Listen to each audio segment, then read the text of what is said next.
Wala akong pakialam na sugatan silang pareho basta ang gusto ko, paalisin ni Julius yung estudyante na yun sa kwarto. Pero ayaw niya, Dan. Ayaw ni Julius. Ang sakit. Parang gusto kong pumatay sa sobrang sakit.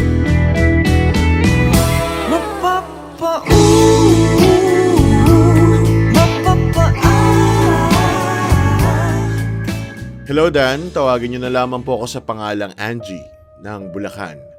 39 years old at may isang anak na babae.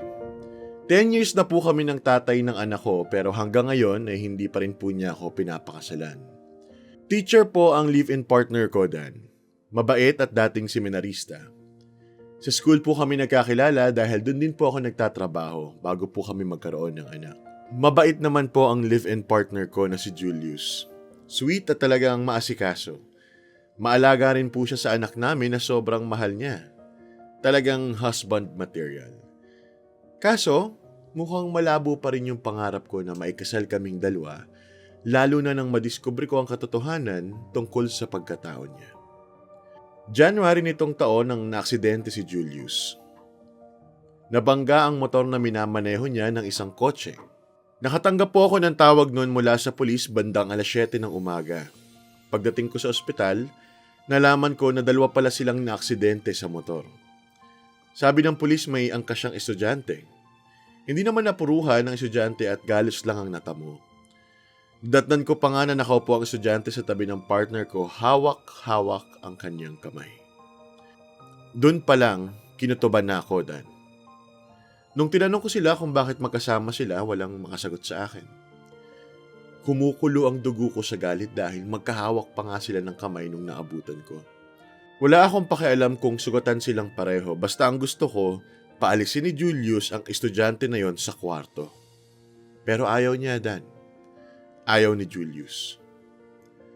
Ang sakit. Parang gusto kong pumatay sa sobrang sakit. Ako ang umalis. Pinabayaan ko silang dalawa. Umuwi ako sa bahay at niligpit ko ang gamit niya para pag-uwi niya ay hindi niya na kailangan pang pumasok sa bahay. Yung anak ko nagtatanong kung ano nangyayari. Nasaan daw ang papa niya? 5 years old lang si Yesha. Hindi niya maiintindihan kaya ang sabi ko, magwo-work ang papa niya sa malayo. Durog na durog ako that time sa sobrang sakit, Dan. Di na ako nakakatulog kakaiyak. Walang may ibang alam sa nangyayari bukod sa aming tatlo. Nagkasundo kami ni Julius na huwag ipaalam sa iba dahil ang karir niya ang nakasalalay. Nilunok ko ang lahat ng sakit, Dan. Dahil kailangan ng anak ko ng tatay at ng susuporta sa kanya. Wala akong trabaho, so paano kami? At isa pa, mahal ko si Julius. May mga pagkakataon na dumadalaw siya sa bahay. Dito natutulog at kailangan naming maging sweet sa harap ng anak namin at mga kamag-anak. Ganon din sa mga kakilala at katrabaho niya. Ang alam nila ay okay kami at masayang nagsasama. Wish I could go back to sunsets and dreams of you. Found it in memories kept in the dark corner of my room. And sometimes I feel you all over again when you held me close. We lost track of time, we were losing our minds. Cried and perhaps even prayed sometimes. Sana iyong marinig ang hiling ng puso niya. Sana kayanin pa niya ang magmahal ng iba. At kahit hindi man kami ang wakas, ikaw lang naman ang lunas ng aming pag-ibig.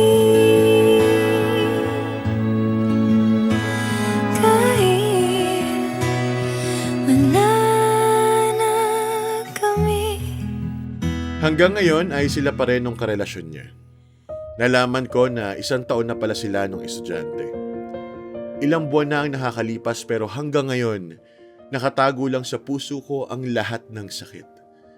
Paano ko ba sasabihin sa kanila na yung live-in partner ko, may kabit na bading. Hindi pwede. Nakakahiya. Oo, sobrang tanga ko at hanggang ngayon kami pa rin at hanggang ngayon ay sila pa rin ng baklang yun. Sobrang martir ko. Opo, mahal ko siya kaya nagbubulag-bulagan ako. Hindi ko na pinansin kahit na nakaschedule ang pag-uwi niya sa bahay. Hindi na rin ako nagtatanong dahil alam ko naman na ang sagot. Gabi-gabi akong umiiyak. Stress na ako pero alam kong wala akong karapatang magreklamo kasi ginusto ko to eh. Araw-araw akong tinotorture sa sakit. Napapagod na rin ako pero hindi ko alam ba't lumalaban pa rin ako. Sobrang mahal ko siya at sa kanya ko binigay ang lahat ng meron sa akin kaya hindi ko rin siya mabitawan. Gabi-gabi nababasa ko ang convo nila nung bakla niya at gabi-gabi rin akong pinapatay sa sakit dahil mas mukha pa silang mag-asawa at ako ang kabit. Hanggang dito na lamang po muna ang kwento ko, Dan. Sana ay maliwanagan ako sa mga payong ibibigay niyo sa akin. Ang kwentong ito ay kwento ni Angie. Di ko alam kung tama ba ito. Lilisan ako upang maintindihan ko ang puwang sa puso't isipan. Kailangang gawin ngunit masasaktan.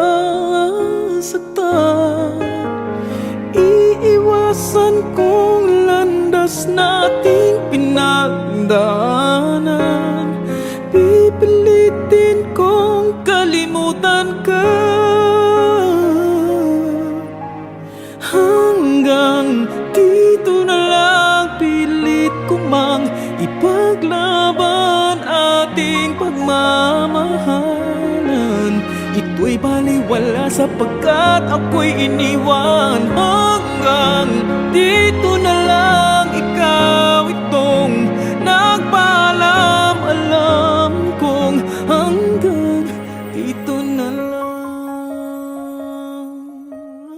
At yan nga po ang kwento na pinadala ni Angie dito sa ating programang Love Letters. Kwento mo kay Dan. Angie, maraming salamat at dito mo napili na ipadala ang iyong sulat, no? Medyo komplikado, no? Pero kasi isa lang naman din ang sagot dyan. Nasa sayo din, Angie. Nasa iyo ang next move, kumbaga. Kumbaga, sabi nga nila, nasa iyo na ang baraha, no? Dahil kapag pinagpatuloy mong itolerate, no? Or pinagpatuloy mong pagtakpan ng kasalanan nitong ka-live-in partner mo para lang sa kanyang career, no? Para lang walang masabi yung ibang tao sa kanya, kayo ng anak mo yung mahihirapan. Kasi mukha namang wala siyang balak na magbago, no? Or yung setup na meron siyang estudyante na ginojowa, mukha namang hindi pa mawawala anytime soon, no? So, ikaw lang din ang mahihirapan, kayo ng anak mo. Kasi kayo yung nag-a-adjust. Ikaw yung pilit na inuunawa yung nangyayari para sa kanya. I get it, mahal mo siya. Pero hanggang saan, no? Hanggang saang point mo titiisin ang lahat ng sabihin na natin na panggagago na ginagawa niya sa'yo, di ba? Tsaka isa pa, Angie, no? Itong kanyang ginagawa, may kaso yan, no? Lalo na kung minor de edad, no? Estudyante pa, no? Hindi mo nabanggit dito kung minor de edad, pero kung oo nga, kung minor de edad at estudyante pa, tapos meron silang palihim na relasyon itong ka-live-in partner mo, pwede mong i-report yan as child abuse, no? Kaya kung sa tingin mo ikaw yung madedehado dito sa sitwasyon, tingin ko hindi naman, Angie. Talagang pinipigilan ka lang nitong emosyon mo pa or feelings mo pa para dito sa lalaking ito, no? Pero kasi sa tingin ko so far dito sa kwento mo, hindi na worth it na pagtakpan mo siya, no? May mga tao na ginagawa natin yun kasi kahit papano nire-respeto pa rin naman tayo, no? At kahit papano binabalik pa rin naman nila yung tamang pagtrato sa atin or alam mo yun, naiipit lang din sila. Pero kasi dito sa sitwasyon mo, mukhang hindi Mukhang dahil hinahayaan mo na ganun yung gawin niya sa'yo, sa inyo ng anak mo, patuloy lang siya, no? So parang hindi ko makita na meron ding binabalik sa'yo na effort or pagmamahal pa itong ka-live-in partner mo para pagtakpan mo siya sa mga kasalanan niya. And nabanggit mo na wala kang work, no? Yun yung isa na pwede mong gawing step para maramdaman mo na kaya nyo pala, no, na hindi mabuhay sa shadow ng kasalanan nitong ka-live-in partner mo. Kaya yun ang pwede mong isang gawin and start a new life, ano. Naiintindihan ko, mahal mo siya, no? Binigay mo ang lahat sa kanya. Pero yun nga, katulad ng tanong ko sa'yo kanina, hanggang kailan, no? Hanggang saan mo kayang habaan pa yung PC mo para sa isang lalaki na sabihin na natin hindi ka naman tinatrato ng tama, no? Kasi wala, meron siyang ibang karelasyon, no? Regardless kung lalaki yan or babae, basta meron siyang ibang karelasyon labas sa relasyon ninyong dalawa, red flag na kagad yan. Kaya yeah, God bless sa'yo, Angie.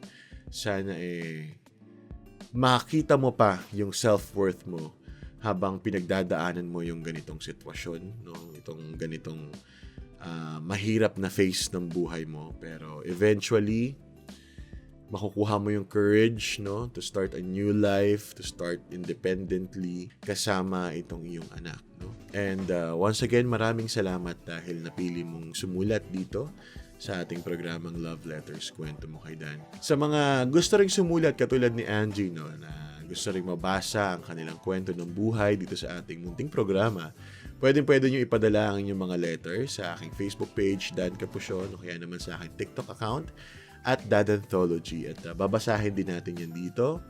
Magkukwentuhan tayo ng konti at meron din konting payo, no? Maraming salamat po sa patuloy na panonood at pagsuporta sa ating programa. Hanggang sa susunod, kwentong masaya, may kilig, may drama. Kung kailangan mo ng masasandalan, kwento mo kay Dan. Bye!